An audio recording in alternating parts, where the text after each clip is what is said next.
In Hopes and Prospects, you mentioned your colleague Kenneth Hale and his work with Native Americans.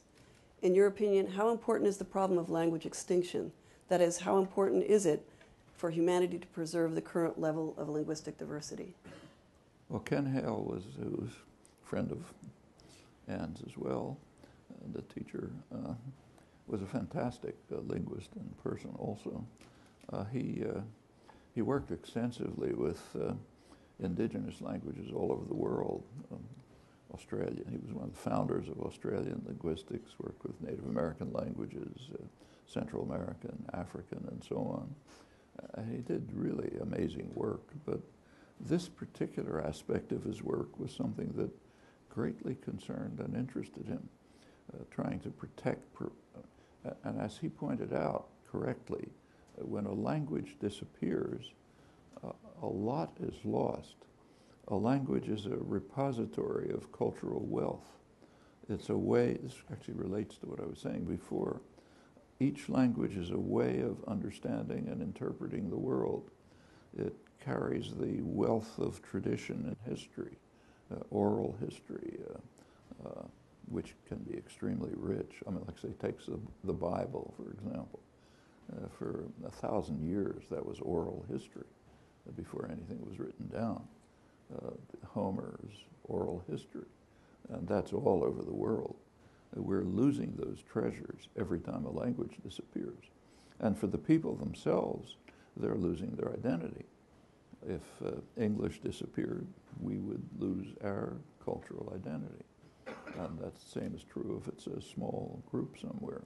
Well, one of Ken's achievements in this regard, which was quite spectacular, was to take a language which was one of the major languages spoken right here before the colonists came. Remember, the United States is not an ordinary form of imperialism. The United States is a settler colonial society. In fact, that's true of the whole, what's called the Anglosphere, the countries that grew out of the of Britain's imperial domination. United States, Canada, Australia, mostly New Zealand. These are countries where the settlers who came in didn't just run the country the way the British did in India. You know, British in India provided the bureaucrats, the officer corps, and so on. But Indians ran the country under British rule. Settler colonial societies are different, like ours. If you go back to the founders of the country, like, say, George Washington, he understood very well that we have to, as he put it, extirpate the Iroquois. They're in our way. We have to wipe them out. They're an advanced civilization. They, in fact, were the basis for much of the American constitutional system. But we had to extirpate them. They're in our way. Thomas Jefferson said we have to exterminate the native populations because they're attacking us. And why are they attacking us? Well, because we're taking everything away from them. He didn't say that. But in general, the settler colonial societies have to pretty much exterminate the indigenous populations or else marginalize them. Well, that's happened here. So where we're sitting was a place where the indigenous population was close to exterminated, pretty close to it. There are survivors. One of the major languages spoken was Wampanoag. It hadn't been spoken for a century. The last speaker was a century ago. Ken and some students and a woman from the Wampanoag tribe, which still exists, Jessie Littledoe, managed to reconstruct the language using comparative evidence from other languages and missionary texts that were taken and preserved. And from this, they were able to reconstruct what the language must have been. And it now has its first native speaker, Jessie Littledoe's daughter, who's a native speaker of Wampanoag. This has revitalized the tribe. They're now studying it, they're reconstructing their history, they're reviving. It's a pretty amazing achievement. Jessie got her PhD with us, with Ken, in our department. It's the first time this has ever happened, I think, and now there are efforts to do it in other places. But if you can revive, I mean, right now there's enormous destruction going on. species destruction, for example, is taking place at a level that hasn't happened for 65 million years, literally. The time when an asteroid hit the Earth, apparently, and wiped out the dinosaurs, and the majority of living species were destroyed. Mammals survived. That's why we're around. But right now, the same thing's happening. Species destruction is happening about at that level. And now we're the asteroid, of course. We're destroying the species at a massive rate. Language destruction is kind of a little like that at a cultural and human level.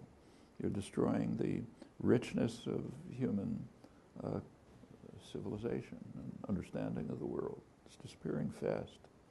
It's disappearing in Europe, not just in indigenous cultures. So if you go to, say, Italy, there are people all over the place who can't talk to their grandmothers. Their grandmothers speak a different language. They're called dialects, but they're actually different languages. The number of languages in Europe has contracted radically over recent years through the policies of state formation. When states are formed, formation of states is an extremely violent process. It imposes a rigid form on societies which bringing together people who have nothing to do with each other and separating people who have everything to do with each other.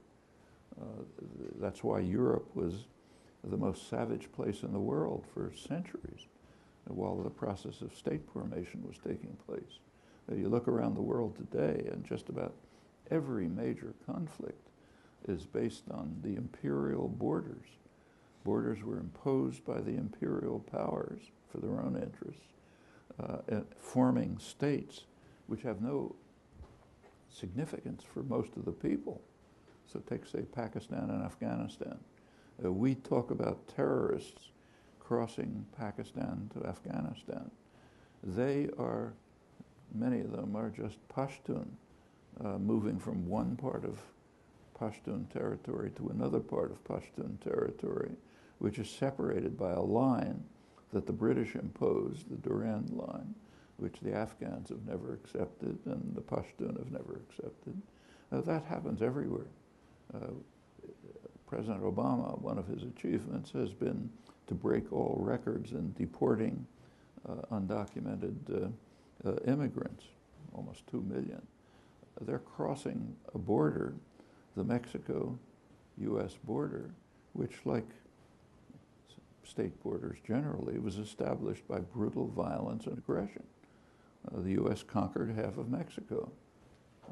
President Grant described it as, who fought in it, described the war, described it as the most wicked war in history. Well, okay, that established a border. It was a pretty open border, the same kind of people living on both sides until pretty recently.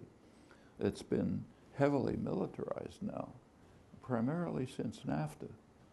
When NAFTA, the North American Trade Agreement, was instituted, President Clinton, his advisors understood very well that this is going to devastate the Mexican economy, and it's going to destroy Mexican agriculture, it's going to undermine small business and so on. Mexican campesinos can be quite efficient, but they can't compete with highly subsidized U.S. agribusiness. So there's going to be a flow of immigrants, so we got to militarize the border to prevent them, send them back. Right now, to this day, right here near Boston, right around us, there are people fleeing from the Guatemalan highlands, Mayan Indians, fleeing from the Guatemalan highlands. Their languages are also being destroyed. Why are they fleeing from the Guatemalan highlands? Well, under Ronald Reagan, the U.S. supported a genocidal attack on the highlands and the Mayan Indians by the military dictatorship we were backing in Guatemala. And the devastation was so extreme that they're still fleeing. Well, they're fleeing, we deport them. They're coming across from Mexico, we deport them. That's a state border. That's the way borders work. All over the world, that's the way it works. You take a look at the horror stories all over the world. Almost entirely the result of the imposition of state borders, which also has the consequence of wiping out lots of languages. When you impose a state border that constitutes, say, France or Italy or Germany or Guatemala or whatever it may be, or the United States for that matter. You're wiping out huge numbers of languages which are internal to them. Well, this is a kind of, it's not species destruction, but it's kind of analogous to us. And it's going on all the time.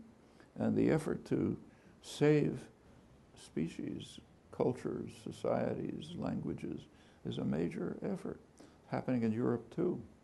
So right now there's a referendum coming up in Catalonia, another one in Scotland,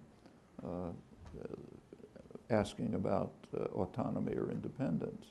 That's dissolving the European state system, something which has been going on for a while, and reconstructing the languages. Actually, I visited Barcelona in the late 70s. You couldn't hear a word of Catalan. It was spoken, but secret, because under the dictatorship, which the U.S. backed, it was barred. 10 years later, if you go to Catalonia, all you hear is Catalan. It revived. The Basque languages revived. Other regional languages are reviving. If you walk around Wales, kids walking out of school are talking Welsh. Things like this are happening. Ken's achievement was unique, but it's a kind of a natural development, I think, should be stimulated myself. But we should recognize that there's enormous loss when the cultural wealth of a society disappears. And that's encapsulated crucially in its language.